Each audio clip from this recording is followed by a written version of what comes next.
au nom du Père, du Fils et du Saint-Esprit. Amen. Mes très chers frères et sœurs, nous clôturons le mois de mai le mois de mai. Ah oui, vous voyez, je parlais du mois de Marie maintenant. Hein. Le mois d'août par une fête de Marie, encore. Et c'est vrai que c'est à se demander pourquoi le mois d'août n'est pas lui devenu le mois de Marie, puisqu'il y a tellement de fêtes en son honneur. J'ai calculé, il y a quand même 3 fêtes en moyenne par semaine en l'honneur de la Vierge Marie au mois d'août. Quand même de quoi faire. Et nous célébrons Marie médiatrice.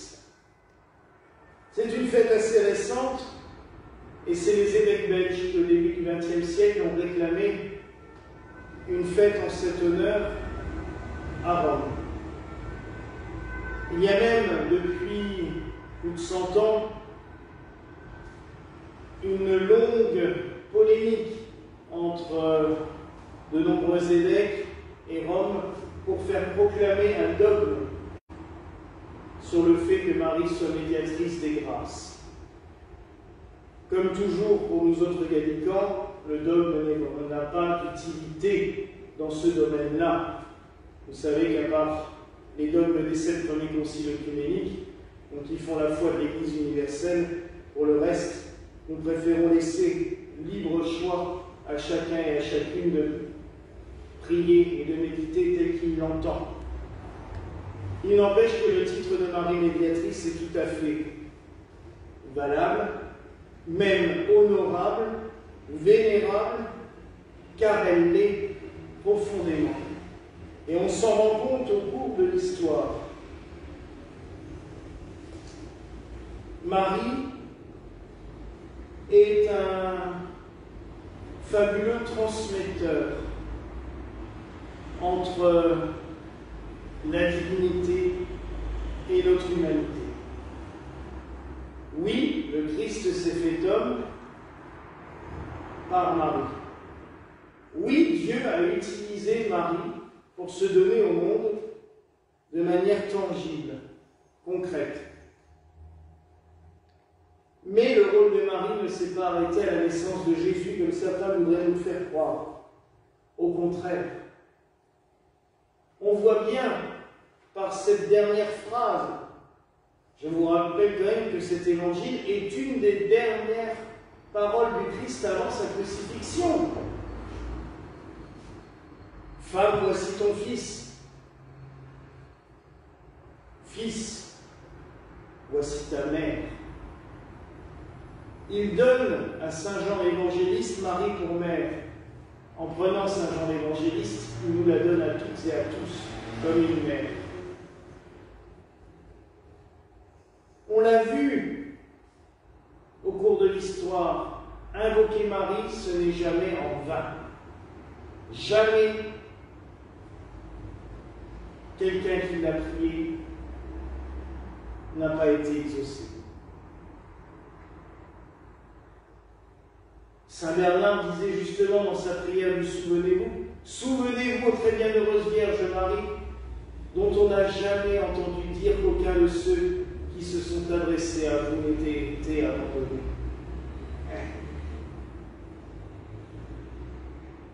Et nous clôturons ce mois d'août en la célébrant sous ce vocable.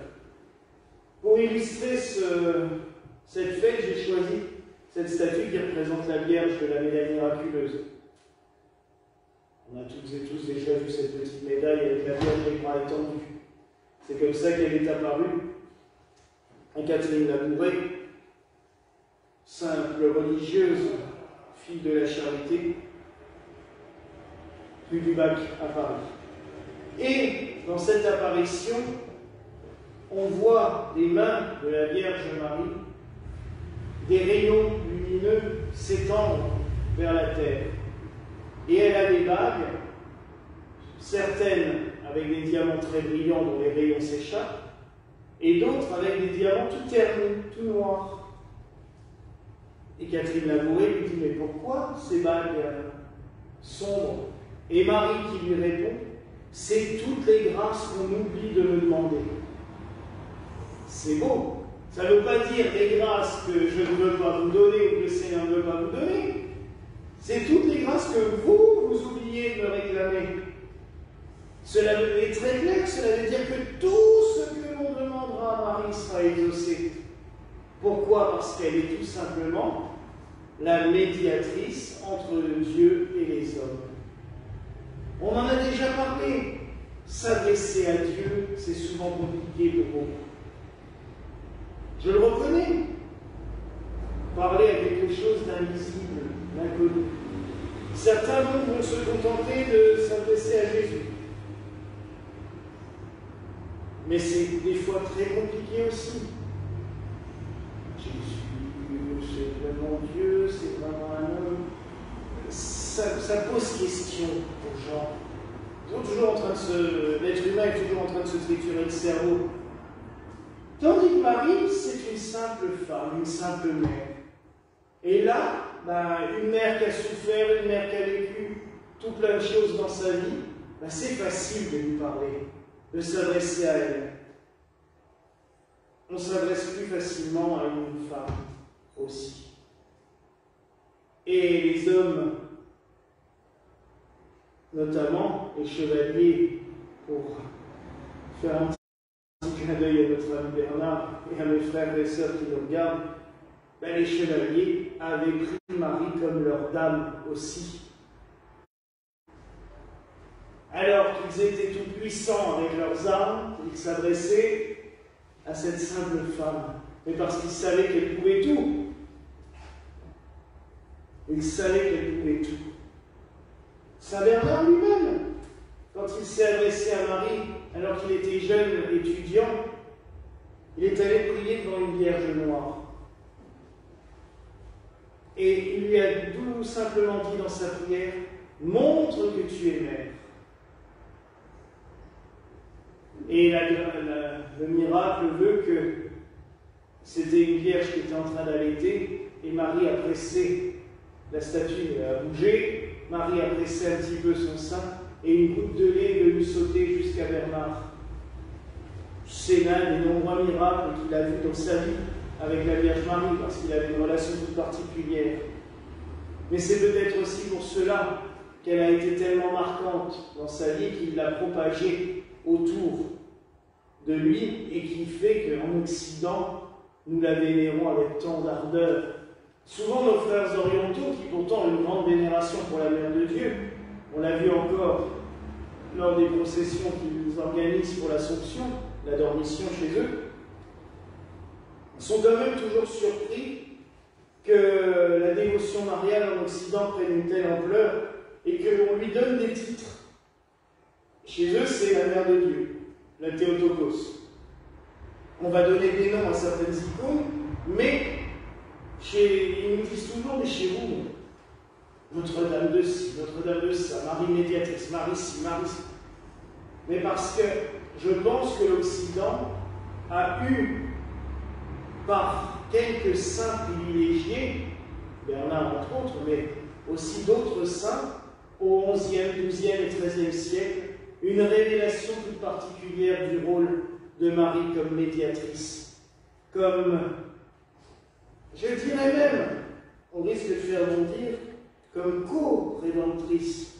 Je vous en ai déjà parlé quand on fait la fête des douleurs de la Vierge. Quand on dit que c'est la fête de la compassion de la Vierge Marie, puisqu'elle a partagé la souffrance avec son Fils, elle a partagé la passion avec son Fils, et donc pour beaucoup, elle a participé elle-même à la rédemption de l'humanité en souffrant avec son Fils et en union avec lui. Alors oui, mes frères et sœurs, n'hésitons pas à nous tourner vers Marie, la médiatrice de toute grâce.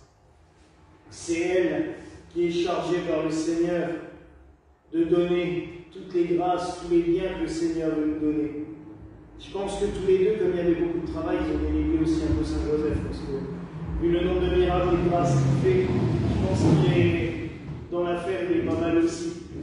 Il doit lui déléguer du boulot aussi, parce qu'il faut reconnaître quand même que l'humanité est souvent tellement compliquée dans un tel état qu'ils ont bien besoin d'être à plusieurs pour nous aider et pour nous combler de bénédictions. Alors mes frères et sœurs, tournons-nous vers la médiatrice de toute grâce, supplions-la. N'hésitons pas à lui confier nos prières. et nous verrons encore et encore et encore, comme le monde l'a déjà vu depuis 2000 ans, les grâces affluer par les mains de la Vierge Marie. Voilà la grâce que nous souhaitons ce soir au nom du Père, du Fils et du Saint-Esprit. Amen.